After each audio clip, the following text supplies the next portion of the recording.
Go. This is Karen with newclevelandradio.net, and it is time for Avoid the Maze, your journey through life. And my guest today is Ray. And the interesting thing about Ray's bio that made me say, hey, I need to talk to him. I want him to be part of Avoid the Maze. It's because of your backstory.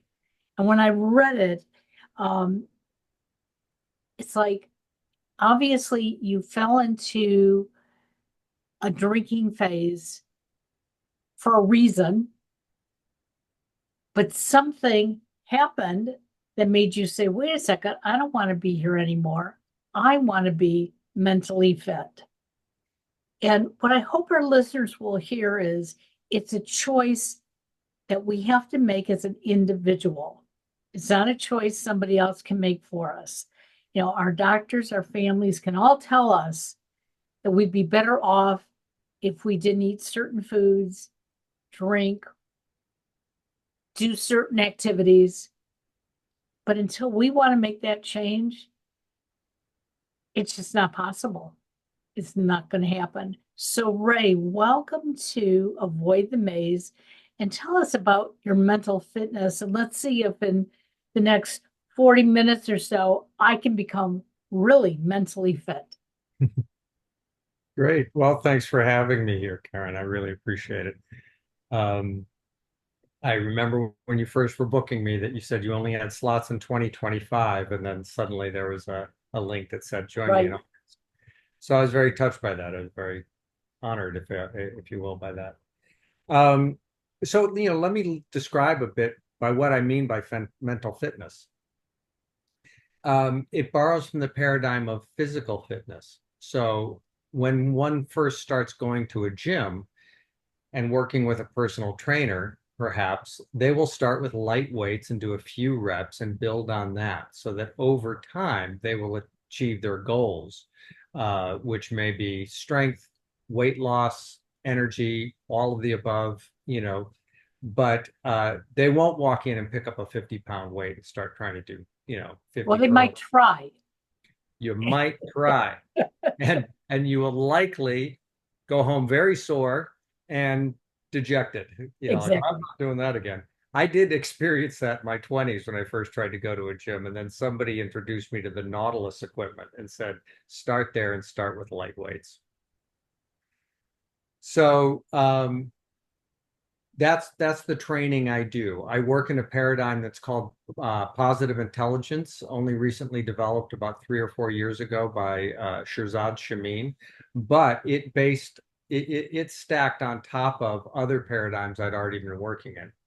Traditional meditation and mindfulness is one, and then also MBSR, which is called mindfulness-based stress reduction. So I've been at this game personally practicing this for at least 20 years, if not more. And I've been studying with my own private teacher for about 15, 16 years. So I don't dabble in this, and this Right. is where I come from. And so, as you mentioned, one of the things that led me into that is sobriety. I've been sober now a little more than 23 years. Very good. Thank you very much. And I identify myself as a recovering alcoholic. Not all people who are abstinent from alcohol or who are looking to reduce their alcohol intake are alcoholics. So, there is a medical component to drinking, and it's all over the news. You just got to Google it. Health effects of alcohol, medical effects of alcohol. Many people I know don't drink simply as a dietary choice. Um, you know, but in my particular case, the thing that really defines an alcoholic is the inability to stop. That and I in what I was told by a doctor one time is that the difference between an alcoholic and an addict is that an alcoholic is born an alcoholic, will die an alcoholic, meaning that it's in his system at birth and it's something that follows him throughout his life, Okay. uh, him or her. And an addict, anyone can become addicted to anything simply through habituation. But once those drugs have taken over your system, the effects are often very similar, if not identical. Um, Loss of, standing in your community, loss of, professional standing, job effects, relationship effects, you name it, health effects, winding up in the hospital for one reason or the other. Um, and in both cases, one of the big factors in coming to admit the problem is denial. Right. And, the first step in any 12-step program starts with we admitted we were powerless. And in, alcohol, we were powerless over alcohol. And what I really catches me about that wording is the word admitted. We admitted. We weren't, as you just pointed out, we weren't told, we weren't diagnosed, we weren't cajoled, we weren't convinced. We admitted because we knew. Right. We already knew. So for me, I grew up in an alcoholic family. Alcohol was a way of life in our family. We had more words for drinking than the Eskimos have for snow. It was like it was an eye opener in the morning, and it was a libation at lunch, and it was a cocktail, before dinner, and of course there was wine with dinner, and then it was a cordial after dinner, and then it was a nightcap. It was like all day, practically every day. And so that's the environment I was raised in, and one of the things I often remark, and I'm from a very large family. I'm from a large Irish Catholic family. I'm one of 8 children. I'm seventh of 8. And anybody who's from a large family, most people, I would say, from large families can vouch for the fact that the strictures on parenting tend to drift off as you go down the age ladder. Right. So it's my older siblings were like coached and guided through when their first drinking experiences. They weren't allowed to touch alcohol till they were 18. And my parents sat them down and gave drinking lessons, taught them what a martini was, taught them about not mixing liquors. That was the rule back then, um, all these things, and they made sure they knew all these things. My father, when I was 12, cracked open a beer and handed it to me at a party. So, um, you know, and what I, mentioned about that being in your, being an alcoholic from birth is it's generally regarded today as being a genetic trait. Sure. It can skip a generation, so some people can't readily see the alcoholism in their family line. But we clearly could. And so, there's no one to blame for it. There's no one, him handing me the beer.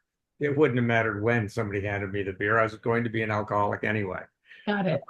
I was on the road anyway. So by the time I was 15, if anybody in the house was drinking, I was drinking. So if they were having a cocktail, I was having a cocktail. If they were having wine with dinner, I was, et cetera, et cetera. I never, ever in my life, I never had to sneak it. I never had to measure water in bottles, the typical teenage behavior. So I just drank openly in front of the family. Ostensibly, I tried to drink safely, like not drink and drive and whatnot. But, of course I did. Of course I did, thinking I had it all together, getting behind the wheel of a car. By the time I was 16, I was drinking alcoholically, drinking to numb my reality. And by the time I was 17, I had my first red flag moment, that I call it. And that was after an argument with my father. He came upstairs and he knocked on my bedroom door and he said, "Come on downstairs. We're going to settle this like men," which in our family meant we're going to drink over it. Ah, okay. And so he poured a couple of fingers of scotch very politely into a rocks glass. And I saw a brand new bottle of white rum sitting on the kitchen counter. And I cracked the seal on that. It was a full fifth. And I poured that into a glass and drank it neat. And if anybody listening's ever had white rum that way, it's this side of butane lighter fluid. It's just that attractive. So it had I didn't drink it with any mixer, any soda, any fruit juice, nothing. So and I drained the bottle dry in a period of time. I want to say it was an hour, maybe an hour and 15 minutes. And the next day, um, I woke up in all my own excrement. And by the grace of God, I had been lying on my stomach when I went to bed. So it's a classic alcohol poisoning, aspirated pneumonia, choking situation. But I got up, I threw all the linens into the washing machine. I went to work that day in the noonday heat in Alabama, digging ditches in my summer job. And I say all that, I lay all this out because decades later, I was sponsoring an alcoholic in a 12-step program, a doctor who happened to be an anesthesiologist. Oh my. And I told him this story, and he goes, "You know what defined you as an alcoholic? It wasn't what you drank or how much you drank or how fast you drank it. It's the fact that you functioned the next day. That, by rights, should have killed you." And he says your liver and kidneys do not process this the way a typical or a normal person would.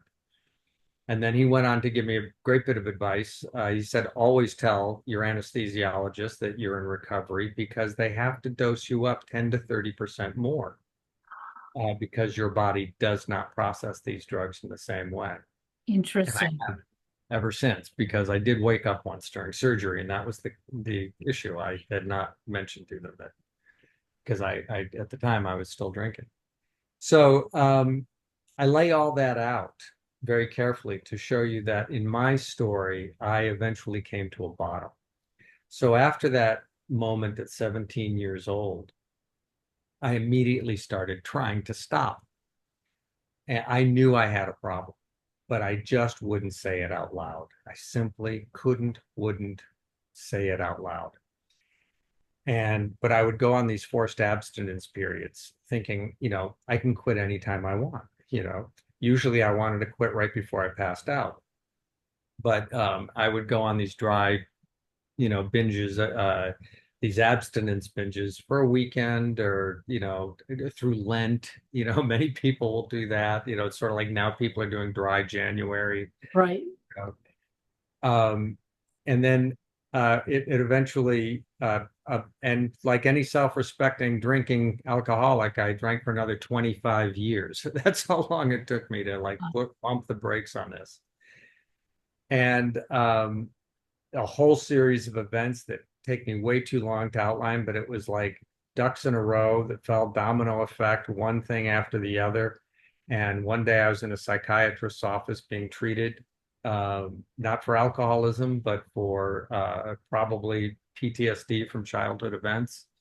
And he had the month prior tried to gently indicate that he thought I might be an alcoholic, and I exploded at him. I couldn't have been ruder to the man in that session. And I choke up when I get to this. In that session, I was saying, "I'm so sorry for my behavior last month. I am an alcoholic. I need help."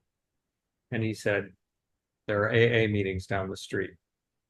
And that was literally the first step on my journey. And in many, not only in 12-step programs, but in many other types of recovery programs out there, all of them being valid, I must say, meditation is often recommended and even encouraged in many cases. Sure. So that's where my formal meditation started. And it was simply me getting up early in the morning and being quiet for a few minutes before, I started my day. But then I had this job, and this is what your audience might relate to, is I had this job that was very difficult. And I had taken it. So I had owned a company at a computer consulting firm in Manhattan in New York City for I think it was 13 or 14 years. And I got sober in 2001, just months before 9/11 hit. And when 9/11 hit, I had 5 clients in the World Trade Center. And I just wasn't compos mentis at that stage in my life to surf through that storm, business-wise. The Small Business Administration was throwing money at Manhattan businesses in my exact demographic to save them. They were grants, they weren't loans. I could have snatched those up, but I just didn't have it in me. So I closed my company down. I went to work as a middle manager after years as a president. I was a president of a company, you know. And now I'm in a half-height cubicle out in New Jersey, the lovely state of New Jersey, in the HR department. I had a hybrid career in human resource information systems. And it was one of the most stressful environments I've ever been in my life, partly because of the cultural dynamics. The chaos that this company functioned under was insane. And 5 people would come literally galloping over to your desk and so you must do this now. What? That's not even in my job description. I don't care. I don't want to hear it. You have to do it now. And that's what I was faced with. So out of protest, I started using my little Nokia handheld phone that everybody had back then. Right. Little pocket phone. And I realized there was a feature I could set it to ring at the top of every hour. And at the top of every hour, I just paused whatever I was doing. I just stopped dead in my tracks, as I said, out of protest, you know, because there were just this pile on all day, every day of these requests that were in many cases completely unreasonable. Sure. And there was no one around to bail me out. No one helped me. No one would walk over and say, yeah, I've got that. I hate when they do that. You know, no, there was no support mechanism like that. It was just like, well, they told you to do it. You got to do it. So so out of protest, I would spend the first minute out of every hour in silence, just pausing. And then over a few days of doing this, I realized, you know, I can just breathe here. This is not a bad time to just go ahead and breathe, take a breath. And then I extended it out to about 3 minutes. And then again, out of protest, because that felt so good, I moved in slow motion. I would reach up to my inbox and take out one piece of paper and I'd put it on the desk in front of me and I'd read the whole thing all the way through. Yes, and I'd see exactly what had to be done. Then I'd take a breath and I'd put my hands on the keyboard. I'd do whatever had to be done and do the next one. Well, lo and behold, at the end of the day, the inbox was empty and I was calm. And even the unreasonable requests were fulfilled. And this went on over time. And I have a dear, dear friend that I went to college with who happens to be a Zen Buddhist priest. He went over to Japan and became ordained as a Zen Buddhist priest. Was the first foreign-born monk in Japan to be given his own temple. It's got some street cred in this, you know? And so I said, oh, you should hear what I'm doing. And I was bragging about how I was protesting this protest silence. He goes, oh, you're meditating. Well, no, I said, no, not really. I'm not really meditating. Well, okay, what else is it then? And then I said, well, I don't know. He goes, what do you do during this? And I'm focusing on my breath. He goes, you're meditating. So I went, okay, I'm meditating. Well, that kind of hooked me. Then I was fascinated by what is meditation and how to get into it. So I took a course in New York City with the gentleman at the New York Insight Meditation Center, a beautiful, wonderful organization. And after a few months of working with a particular teacher, that teacher handed me up to his teacher. And I didn't realize how flattering that was at the time. I've been studying with that person now 15, 16 years.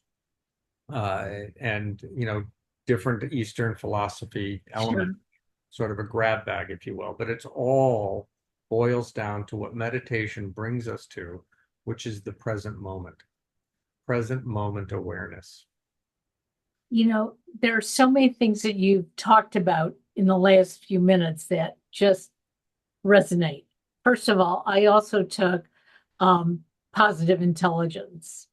And I will tell you, while I was going through it, I was always questioning, why do I have to do this exercise? Okay, I'll do it, and it wasn't until the first program was over and we stayed together as a group. All of a sudden I realized I was doing all these things that I had learned in the 6 weeks. Mm-hmm. I was fighting it because I wasn't sure how I was going to apply it to my life. It was like, if I'm stressed out, can I really rub my fingers together and feel calm? And I will tell you, and for those of you listening, if you take positive intelligence, it tells you when you're rubbing your fingers together, you're going to feel the grooves or the lines in your fingers. I can't feel mine. It's soft. Mm-hmm. And so in the beginning, I just kept concentrating, what's wrong with my fingers? But then when I realized what the essence was, I didn't have to rub my fingers. I could take those deep breaths. I could do something else. And like you said, focus on the present. This is all I have right now. Mm-hmm. The future's going to happen no matter what. And I can run to it, but I'm not going to be prepared. Mm-hmm. And once I realized that, it was like, okay, so we're all going to take something different from the program, but as long as it brings us to where we need to be. Mm-hmm.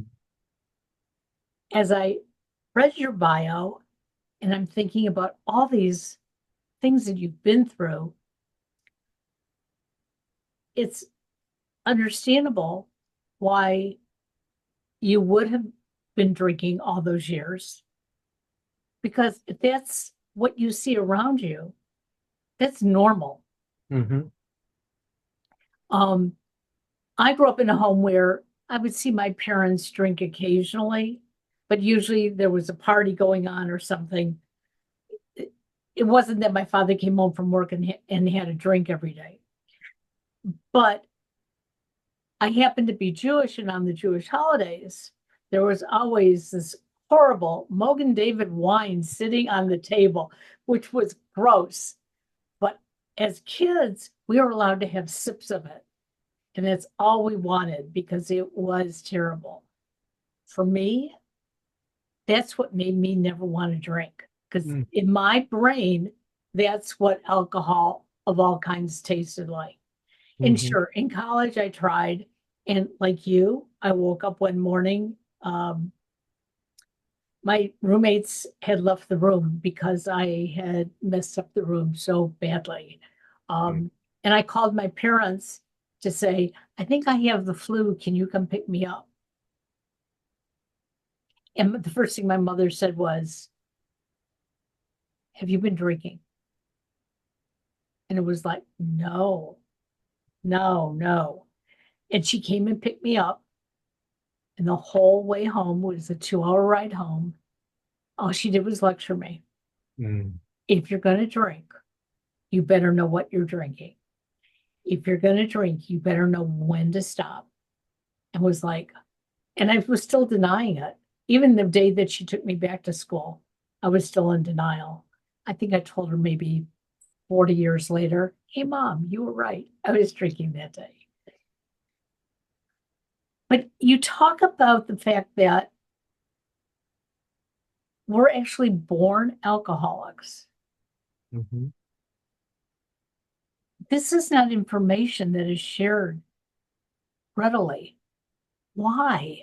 If we can understand, I mean, if you know that there's a tendency for heart disease in your family, and you choose to follow the right steps to try to minimize your heart disease, you have a choice because you know it's hereditary. Mm-hmm. But if you don't know that alcoholism is hereditary, you just say, well, this is what I lived with. This is what I was taught. So do you have any answers for me why we don't share this more? Well, it's readily available. It is Googleable these days, but, there's this social component that tells us that we become alcoholics through our actions. And in, many cases treated like diabetes, type 2 diabetes, so there's the component of diabetes people are born with, have no control over it. But type 2 diabetes, adult onset diabetes, is often attributed to diet and lifestyle in that way. And alcoholism often relates in the same way. People think, well, it's a lifestyle disease. And people attribute it to being a character issue. It is anything but a character issue. If someone listening has an alcoholic in their life and can't figure out why they can't stop drinking, that's one of the key symptoms of alcoholism. It is partly a psychological, there is a psychiatric, psychological component to it called denial. And it's very, very powerful. It's not subtle at all. So I had all of those expectations, like I can just control this. Almost every alcoholic who's in a full recovery program today will tell you, I thought I could control it. That's how the brain worked. That's how the synapses were wired. In your positive intelligence course, you learned a lot about how synapses are wired and there's a plasticity to them to change, correct? Right. So in the same way, you said it at the beginning that the person has to admit, just like that first step says, has to admit they have it. That's the first breaking down of those synapses, those denial synapses that work automatically. So I had moments in my drinking career where people tried to say, I think you're an alcoholic. And I went, yeah, okay, so what? That was a form. So I had a bartender who wouldn't serve me when I was 23. And I said, why not? He goes, you're an alcoholic. And I said, yeah, you're right. Serve me anyway. And he went, okay, what can I do? Well, 20 years later, as a friend of mine was dying of cancer, we were reminiscing about the good old days. And he said, that guy Jim who owned that bar we used to hang out at? Do you know he had been sober for 25 years when he bought that place? And the wind blew right through me.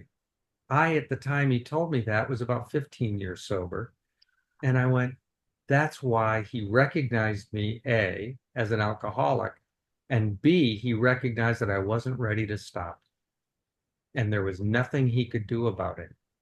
So unfortunately, people come into recovery only when they themselves are ready to do something about it, because they have to, that denial mechanism has to snap. It's something they have no control over. And I'm certain many high school classes teach about the reduction of inhibition. So many driver's ed classes talk about that. One drink reduces the inhibition to have the second drink, and then the third, and then the fourth. Now, a person whose body is processing alcohol normally will get drunk off the same number of drinks every time. But an alcoholic's body needs more and more of the substance to get the same high every time. So it's progressive. It's considered progressive from birth through death. So it's progressive whether I drink or not. So the fact that I've been abstinent from alcohol for more than 23 years, if I picked it up today, it would be as though I never quit. Wow. I would fall off a cliff as though I had been drinking up to yesterday. It's not pretty. And I've had too many examples of this in my life that I've had front row seats to do it. So the first thing people have to get out of their mind that it's some sort of a character issue or willpower issue. Why won't they listen to us? And they have to. I was not successful in treating my own alcoholism until I treated it like a medical problem. And that anesthesiologist who gave me that information really nailed the car and put the nail in that coffin. That's a Sure. And I walked away from that conversation deeply understanding the medical implications of this. So individuals who are sort of cornered by their families and their doctors and their therapists and put into a rehab center, they most likely are going to relapse because it's not their choice. So yes, they're clean and sober while they're in. Maybe they're clean and sober for a while when they get out, but whatever their trigger is, they get triggered and they fall back into it. Correct. That's a wonderful word to use. There are triggers that have to be dealt with. So this sort of helps me understand somebody. I have a friend who went to treatment, had been clean and sober, gosh, probably a good 6 years. And I just saw on Facebook that she obviously had fallen off, and she now is back in AA religiously because she said she must go. If she doesn't go, she knows she will relapse. And she's at about 3 months. And when I saw that, my first reaction was, wow, you were doing so well. But then I knew I can't judge. I don't drink. So, but I've had other issues where I have fallen off the wagon because I wasn't getting the support I needed. And I know not everybody goes to AA and feels that's a support. There are other groups that they can go to. And that's what I think is wonderful when somebody like you comes on and admits that AA is great, but you know what? If it's not for you, let's find you the right kind of support that you need.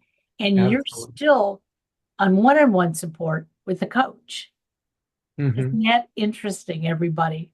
We never grow out of needing that support. Correct. You know, what I will say about AA is that it is, one, it's free. One, the doors are always open for anybody who needs help. It can be, you know, all 12-step programs, you know, there are many, many of them for different things. 12-step programs tend to grow up around any issue which someone numbs out to escape reality. So it can include shopping, sex, gambling, you know, not only drugs and alcohol. And those behaviors can often be just as powerful as any drug or alcohol. So, you know, these 12-step programs exist as a mutual support system for others. I am also in the state of New York, a certified recovery peer advocate for people seeking recovery. And there's a treatment protocol that is, or a paradigm, I should say, that is currently the favored one is called harm reduction. And it's, you know, it is doing what you can to alleviate the condition in your current circumstances. It is not necessarily full abstinence. And it's also something that is written about in the literature of Alcoholics Anonymous, all the things that alcoholics did to try to quit. All of those things can be considered harm reduction. All the times that I went on my abstinence marches were harm reduction, you know, trying to reduce the harm that was coming to me and others through my drinking. That was quite obvious for me to see. So many, many alcoholics who have recovered, most of them weren't suddenly struck sober. They have a history of trying to stop in this harm reduction. So anything anyone who's listening is anything that they're trying to do to reduce the harm to themselves and others is favorable and laudable. If you're counting your drinks, if you're only drinking on the weekends, you've decided, or never drinking at work, if that was a habit of yours. Many people have the liquid lunch that is required. They've got the expense account that they go out on, you know, but then they kind of realize that's not a good way for me to end the day. Right. So I really invite anybody who's listening who is struggling with this themselves to consider, you know, whatever they can do to mitigate the circumstances as a way of beginning that journey. And also to look at others. nailed it. The intervention model doesn't work. You cannot convince someone who is not convinced themselves that they need help in that way. Go ahead. So, it's interesting because my youngest son is on the autism spectrum, very high functioning. If you met him, you wouldn't know. Once he becomes acquainted with you, he does share it because he says, hey, if I get triggered, I want you to be aware of what can happen. And one of the things that he cannot handle is somebody coming up from behind him and touching him. And sometimes that's a hard thing for a parent to always remember because, here I am, I'm going to give you a big hug. But the reason I bring this up is that in his therapy, one of the things that he learned was that where he is on the spectrum, it's almost like being, as they told him, a drug addict. He has experienced meltdowns so much in his life that his brain is constantly waiting for it. And so he now is living his own life. He's 1,000 miles away. He's very happy in his career. But when he moved, one of the things that he changed was that he was going to call me at least once a day because I would be the voice that would calm him. It's been 2 years. He still calls me once a day. But now we're trying to get him to find another voice because I said, I'm not going to be here forever. Mm-hmm. So whether it's the voice in your head or somebody else who you're calling, your therapist. And so he is gradually doing that. He says, well, I'm not going to stop calling you. I said, well, that's okay. You can call me. Mom loves to hear your voice. But it's almost he's taken some of the training that I got through positive intelligence is to find that area where you can say, okay, I know I'm going off base. What can I do? Mm-hmm. And for a long time, the meltdown he felt was good for him because he could get it all out and then it'd be gone. But he didn't realize the collateral damage that was going on around him. Right. And once he saw it, it was like, I can't do that. I might harm somebody. And I'm sure to some degree, that's how you felt about getting behind the wheel of a car at some point. Yeah, absolutely. Absolutely. Something that surprises people who know me today as a mindfulness coach and meditator, bar fights were a big part of my story, like right through my 20s and starting probably as a teenager. And people just can't imagine that today. But I would be devastated after these fights. I remember in my early 30s sitting outside a bar and weeping openly and telling somebody, I said, I'm too old for this. What am I doing? What am I doing? And it was a loss of control that's not too dissimilar to what your son experienced. But I was loaded with alcohol and I had triggers. And all bets were off. And these weren't romantic bar fights. These weren't the things like Mel Gibson would get into. And these were slap fights and grown men grabbing each other's collars and shoving each other around. And there's nothing you'd want to film about these bar fights. So it was really disturbing. So I relate to that. But what I also relate to is what he noticed about and what he was told about the brain chemistry. The flooding of hormones that go through the brain where you are not in control anymore. You are under the influence of a self-created, an internally created drug.